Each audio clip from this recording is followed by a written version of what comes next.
Қыздар, сәлеметсіздер ма? Сіздермен бірге мен Гүлмашым. Бүгін мінекей осындай тоқыма влог түсірейін деп шештім. Жалпы тоқымада қандай жаңалықтарым бар, не тоқылып жатыр. Ең алдымен осындай алған жібімді көрсеткім келді. Бұл арнайы бір көлемді киімді тоқуға және тоқып қана қоймай шеберлік сабақ түсіруге жоспарланған болатын. Сол үшін тапсырыспен алынған жіп. Мінекей осындай екі түсте.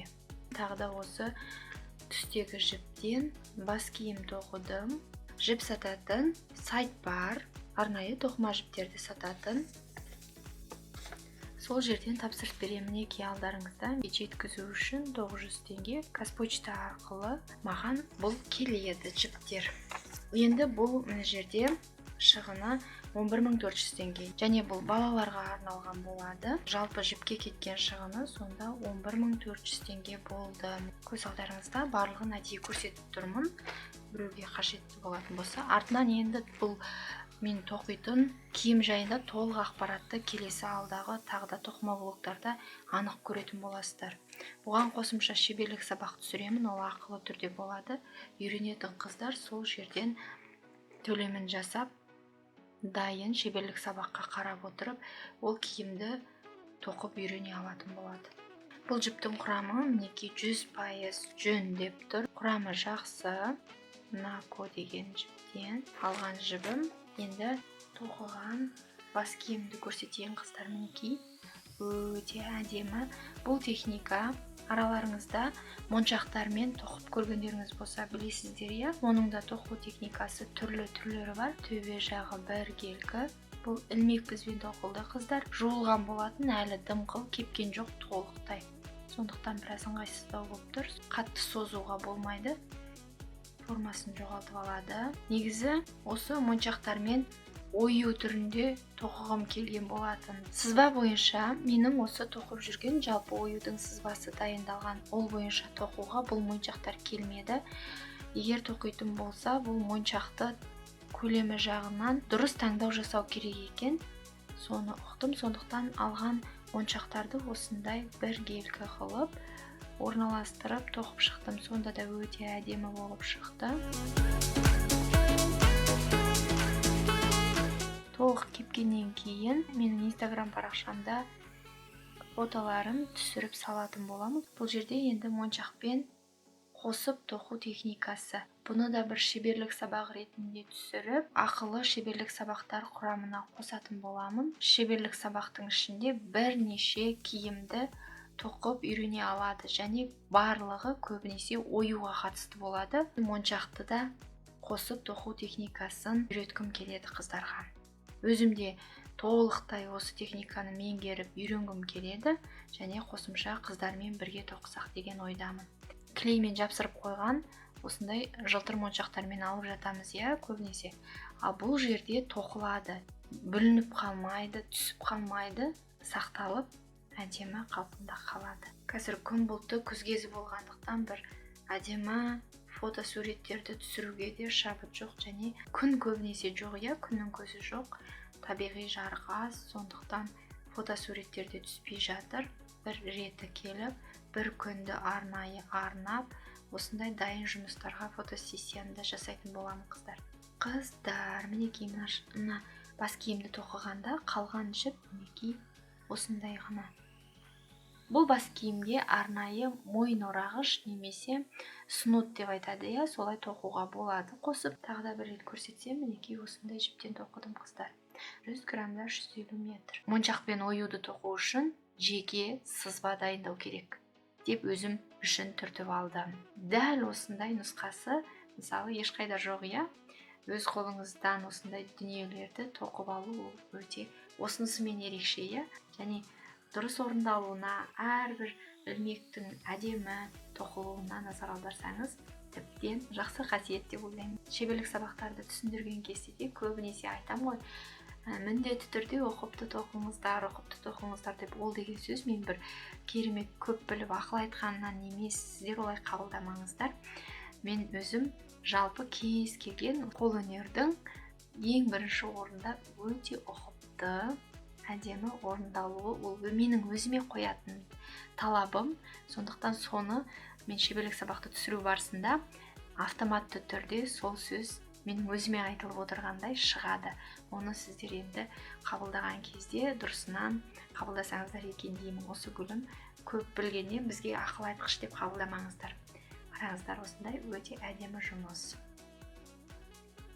Келесі жұмыс менде бұл да осындай. Бас киім махаббат оюымен ілмекпізбен тоқылған. Шеберлік сабақты алып жүрген қыздар жақсы біледі.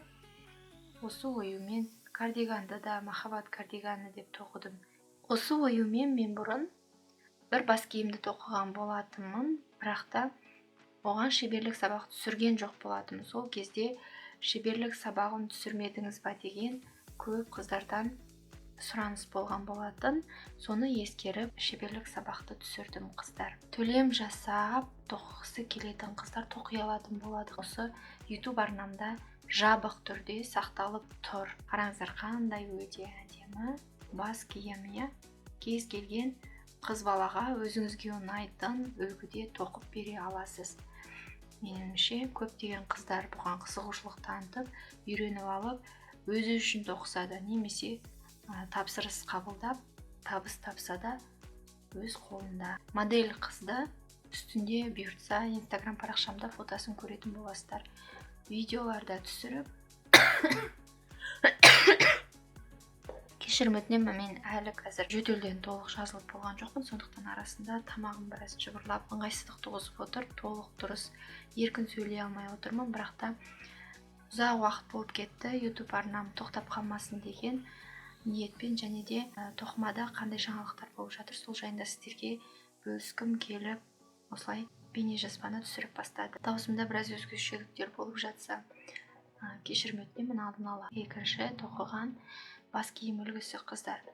Бұл толықтай тура осылай қайталап тоқып шыға аласыздар. Шеберлік сабақта барлығы қай жер қалай тоқылады, қандай өлшемге тоқылады, қандай жіп қолданды, түгелі көрсетіліп айтылады. Келесі дайын үлгі мақта жіптен тоқылған, құрамы мақта. Осындай екі жолақпен бұл балаға түстеріне байланысты ғой, ашық, алқызыл түстер таңдалса, қыз балаға да осы үлгіде тоқуға болады.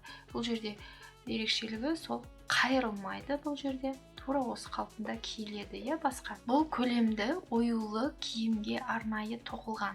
Алдыңғы оюлы мына бас киімде үстінде көлемді бір оюлы киімге арналып қосымша тоқылған. Бұл оюды көбінесе қыз балалардың киіміне қосып тоқуға болады, махаббат оюы деп. Ал енді ұл балаларға біраз өзгешелік қылып тоқуға болады. Мен көлемді үстіге киетін киімді ұл балаға да қыз балаға да тоқыдым. Ол туралы тағы да көрсете жатармын дайын жұмысты. Бұл модельде киген кезде бір ерекше көрінеді.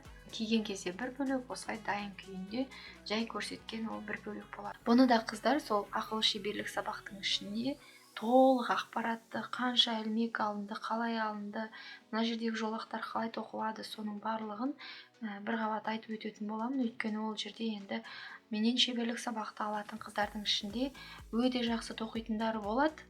Тек қана оюдың тоқылуына, оюдың сызбасын оюға қызығып алып жататын қыздар да болады. Әйтпесе өз еркімен толық жақсы тоқиды, тіпті менен де керемет тоқитын қыздар болады деп ойлаймын. Ал енді кейбірі енді тоқып, ілмекпізді енді қолына алған қыздар болады.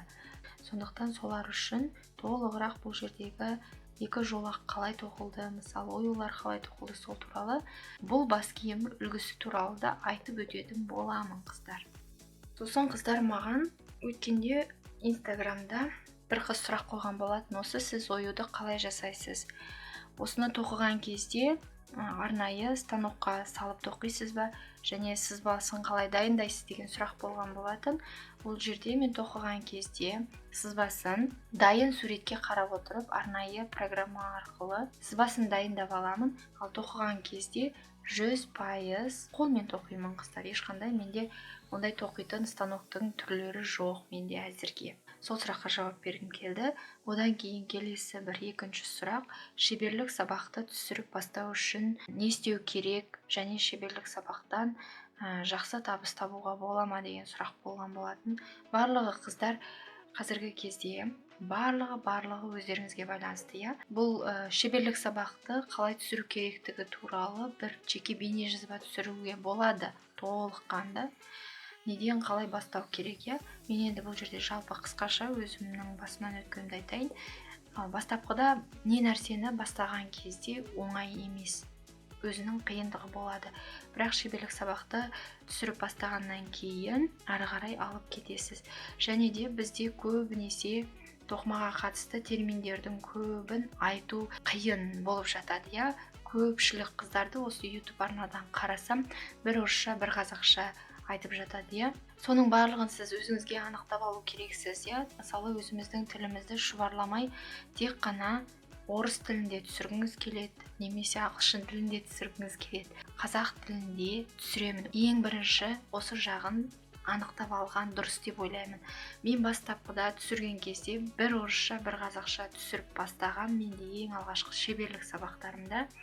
Одан кейінгі сатылымға шығып жүрген шеберлік сабақтарым арасында да шұбарлап сөйлеген шеберлік сабақтар болды. Одан кейін мен өзіме анықтап алдым. Шеберлік сабақты үйреткен кезде таза қазақ тілінде сөйлеймін деп өзіме осылай нақтылап алдым. Оны мен қалай жеткіземін? Ауыз екі тілде қарапайым көрсетіп отырып, аспай саспай, бастысы қазақ тілінде таза жеткіземін, түсіндіремін деп өзіме солай мақсат қойып алдым да. Одан ары қарай маған ешқандай қиын болған жоқ. Осы қолды көрсету форматта түсіріп бастайсыз, ойыңызды жинақтап, еркін отырып, бір қалыпты дауыспен түсіре беруге болады деп ойлаймын. Бастапқыда бастағанша, одан кейін барлығы өз ретімен, орнымен бола жатады. Шеберлік сабақтың болсын, тоқыма бұйымдарының бағасын қалай қоясың деп жатады, иә. Ол кеткен уақытқа байланысты өзі белгілі. Тоқу техникаң, иә, әрбір жұмыс аяқталғаннан кейін қандай деңгейде сапасы, тоқу техникасы қандай болды, оған жіптің сапасы қандай жіп пайдаланылды, қанша уақыт кетті, тоқыған кезде қандай қиындықтар болды, иә. Соның барлығы есептелініп отырып, ең соңында бағасы қойылады. Мысалы, мына жерде осындай арнайы этикеткалар, биркалар болады, иә. Оның барлығын ешкім тегін бермейді ғой. Бұның барлығын құнын төлеп, тапсырыс беріп жасатамыз, иә. Осы да есепке кетеді. Толық әдемілеп, әсемдеп, орап жеткізу, соның барлығына кеткен қаражат, осы жіпке кеткен сататын бұйымға соның барлығы қосылып, есептелініп, бағасы шығарылады. Ал шеберлік сабақтың бағасы, шеберлік сабақты түсіргенде өте көп уақыт кетеді. Мысалы, камера алдында тоқу және оны жеткізу үшін баяулатып тоқисыз ғой, сондықтан өте уақыт көп кетеді. Енді уақыт деген біздің өміріміздегі ең құнды, ешкім қайтадан сол кеткен уақытты қайтарып бере алмайтын құнды, бағалы уақытымыз болғандықтан оның тиісінше де және де үйретіп жатқан дүние қаншалықты эксклюзивті, қаншалықты бір өзіндік ерекшелігі бар, осының барлығын есептеп шеберлік сабақты да монтаж жасау. Мысалы, монтаж жасаған кезде арнайы программаларды да сатып аламыз, иә. Оның барлығы мысалы сапаға жақсы әсер етеді. Мысалы, қарапайым телефонмен монтаж жасап, YouTube-қа салғанмен кәсіби монтаж жасайтын бағдарламалар болады, иә. Компьютермен кәдімгідей жасайтын. YouTube-қа жүктеген кезде ол өзінің сапасын жоғалтпайды.